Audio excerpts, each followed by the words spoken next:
there is an acting Vice Chancellor, Prof.Margaret Hutchinson,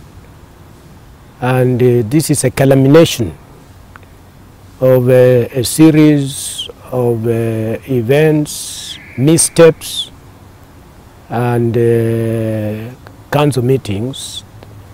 the outcome of which is what you have seen today. May I say that we have had a very difficult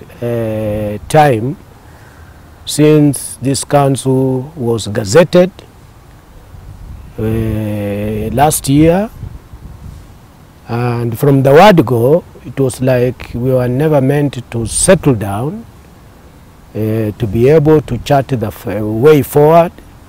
as was expected by the Gazette notice.